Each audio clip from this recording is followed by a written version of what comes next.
Good afternoon, everyone. Appreciate you being here today. It's good coming off a bye week with our team. I want to commend our guys. They did a really good job of practice and preparation through the bye week. I think those weeks are so important to continue to improve and get better. And obviously, when you have one late in the season like that, sometimes those things can go either way. I thought our guys did a great job. We got a lot of work done. Worked on some specific things in all phases of the game, and I feel that we got better at it. So on the game week here, we're looking forward to being at home against a very good opponent. Mercer does a tremendous job. They're really well coached. Mike Jacobs, their head coach, is a guy I've known for a long time. He's an Ohio guy. He's won at all places he's been, extremely successful. They just clinched the conference again for back-to-back years. They're 9-1. And when you look at their performance on both sides of the ball, I mean, they're first nationally in total offense and second in pass offense and fourth in scoring. They're putting up a lot of points, throwing the ball down the field. They have a extremely talented freshman quarterback that's doing a really good job. He knows where to go with the ball. And like I said, it's a lot of vertical routes and passes down the field, and their receivers go get it. They go catch it. They do a really good job. Defensively, they're very disruptive. They do a great job stopping the run. They're leading the nation in sacks and producing a lot of tackles for loss and negative plays. And their defensive coordinator is a really good coach. He's a guy that I actually coached him when he played back at Bowling Green. So familiar with these guys. I know how they coach and how they work, and we know it's a challenge ahead for us. And so our guys are going to do a great job focusing on Mercer this week and preparing well for this game.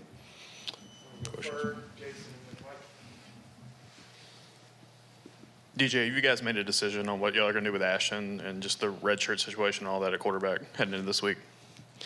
I had a bet on if that'd be the first question or not, so I thank you. Yes, we do.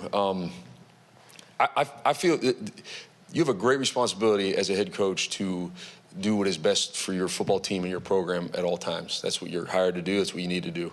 I also feel you have a great responsibility to the young men that you coach and their families to do what is best for them. And anytime you can kind of thread that needle where those two things align together, obviously that's the best and what makes it work. And I think in this case, we have that. I think the best thing for Ashton is to be able to preserve his redshirt year and be able to come back and play another year. I think it's tremendous for this program and also for him. I think he has great football ahead of him. And so we are going to do that. He will not play in this game so that he can keep that redshirt year. And again, I just think it's clearly the right thing to do.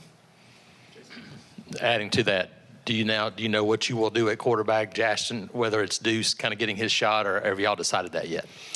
But both those guys are going to play in this game, Jackson and Deuce, and we're going to go through the practice week and kind of sort out what exactly that looks like. But I met with them both yesterday. They are both tremendously excited about this. I feel like Deuce has a lot of great football ahead of him and hasn't had that opportunity. He's going to get that opportunity. And you could just tell a difference in we practiced last night. You could tell a difference in him right there. And I think the same with Jackson. Jackson's a tremendously talented guy. We're going to put together a great plan for both these guys to have success. And I told their teammates it's their job to rally around them too. And I know those guys will. They feel strongly about that. And so I'm looking forward to how the entire team responds behind those guys.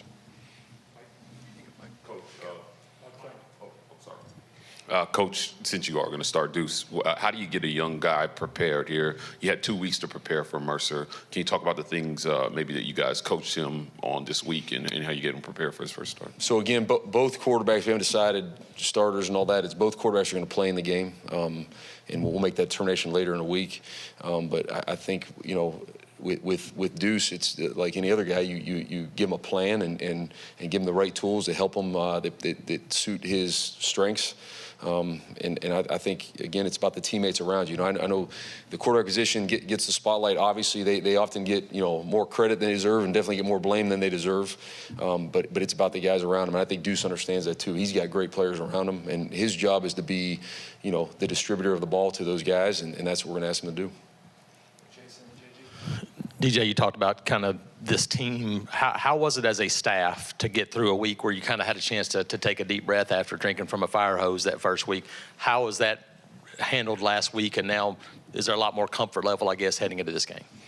Yeah, I think absolutely. I think like in this game week, we're a lot more settled into what the, I guess, the new norm is and what that looks like. I know for me in particular as well. So that was certainly helpful in that there was a lot coming at us right there in the quick turnaround in that week. So I think we're more settled in that way. I believe that carries over our players. I think always as a coaching staff, when you're detailed, you're organized, there's a flow, there's a routine that helps your team. Lower the anxiety level of what's going on and know what to expect, and then that way focus on the right things, prepare. And so that is certainly the plan. I feel like we're in a good spot for that this week. DJ, have you spoken with Cohen about the job and like interviewed with him? Have you had that conversation with him? I view every day here on the job as an interview. I think that's what I'm doing. I think you're getting a good glimpse of what I will be as a head coach here, and so I think I just treat it that way. And certainly there's conversations almost daily with him and our administration about a lot of things in the program, like would be the norm anyways. And so that's how it is. Our focus is solely on this team right now, preparing for the game this week, and that's it. And those things I think will play out and handle themselves as we go. TJ, obviously the announcement today that Iron Bowl is going to be a night game, and everyone's looking forward to that. But you mentioned how talented Mercer is as an offense. How important is it going to be for your team to stay locked in this weekend and not look ahead to the Iron Bowl? I mean, it's critically important, but I don't think it's gonna be a problem for them because that's what we're doing. I mean, for real, that's where our focus is. So there's no. I was told about the time of that game as I was walking down here. I didn't know that. I mean, whatever. I know there's a game at 1 o'clock this weekend, and that's what we're preparing for. And our guys, they know that and understand that, and we've been game planning for that and preparing for this game, and so that is where our focus is. And obviously, we understand what's coming down the road, but it has nothing to do with this week. It's 2 weeks in now since you've taken over as interim head coach. What have the last 2 weeks been like in terms of roster management, re-recruiting, and what has kind of the feedback been from the current roster with all those things? Yeah, I mean, I think that question is probably better answered by those guys, but from our standpoint, it's been good. It's been our guys have, I think, practice really well at a high level. I think actions speak louder than words. Anyone could say where they are, but man, if you're really bought into what's going on and you're still with your team and 2 feet in, you're going to show it how you practice, how you prepare, and I feel like our guys have done a great job of that. The recruiting class, those are all been positive conversations. I think everyone obviously is waiting to kind of see what happens, what shakes out. I think that's only natural. I'd probably be doing the same thing in their shoes too, but I think you look at the strength of those guys and their bond with one another and with our coaching staff, those guys have all hung tight and are still in there, and they're just kind of waiting to see how this plays out, and so that's what it'll be.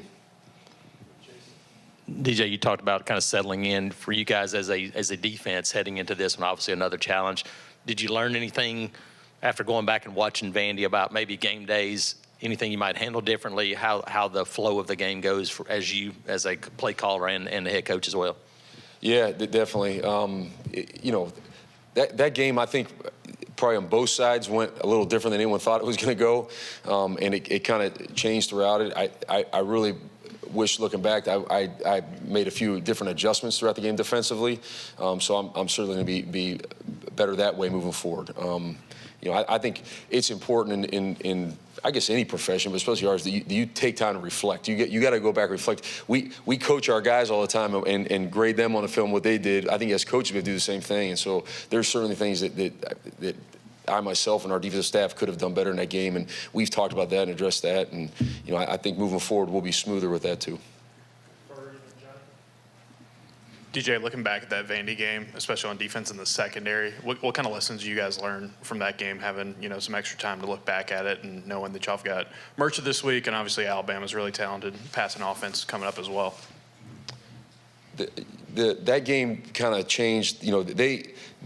They went to a different offense than what they've been running for the past 2 years, and so it kind of changed what we've been practicing and looking at. And again, credit to them. I think they saw early on the game itself kind of changed. We were being successful on offense, moving the ball, scoring points. They were not moving the ball very well on offense, and so they did a great job as a staff and their team. They have a quarterback that's able to do that and kind of changing it out of it. So it just for us is really it's a lot about technique and fundamentals and eye control. That's what we focused on in the open week. I think we have talented guys in the back end. We have guys that we've played really well, obviously at times, and I think it's coming back to that. You got to have your cleats in the dirt, your eyes in the right place, and play the call, not be looking around. I think we got out of position at times in that game just based on some of those simple fundamentals. Hey, DJ, obviously when you were a defensive coordinator here, you kind of had the keys to the car when it comes to running the defense. Now that you've been promoted to this interim role, how much more of your day-to-day is spent in offensive meetings and trying to make sure that you're present both sides of the ball while still calling the defense? Yeah, I think, it's really important that the team understands, that you are present on both sides of the ball and supportive in every way. I think, Derek Nick's done a great job preparing our offense. I think he and I have a lot of conversations about what the plan is, what we want it to look like, and he does a great job of executing from that plan. And then, with our players, it's just a matter of, they all understand and get what the role is right now. It's still, partially defensive coordinator, but I do believe that, it's important. Everything we do is as a team, bring it together, and it's not offense, defense. It's just our team, and we say it all the time and mean it and believe it. This is our team. It's not any one side of the ball. Coach, with so much coming, last week you said that you guys made a concerted effort to get Cam Coleman the ball. You did that. He came up a little hobbled at times during the game. Can you talk about his status this week and how he looks headed into Mercer, and if you guys are going to take the same approach? Yeah, Cam's healthy. He's great. He's been practicing, doing well. So he's full go. I think whatever he was hobbled from the game, that's just part of it. He had a lot of touches and made a lot of plays in the game. That's part of it. So we're excited about what he's going to continue to do moving forward. DJ, what was Ashton's reaction when y'all had those conversations and you finally told him, hey, this is what we'd like to do? Obviously, his input was important in that too, but how did he just sort of, I guess, take those conversations and take potentially sitting and then trying to come back and play?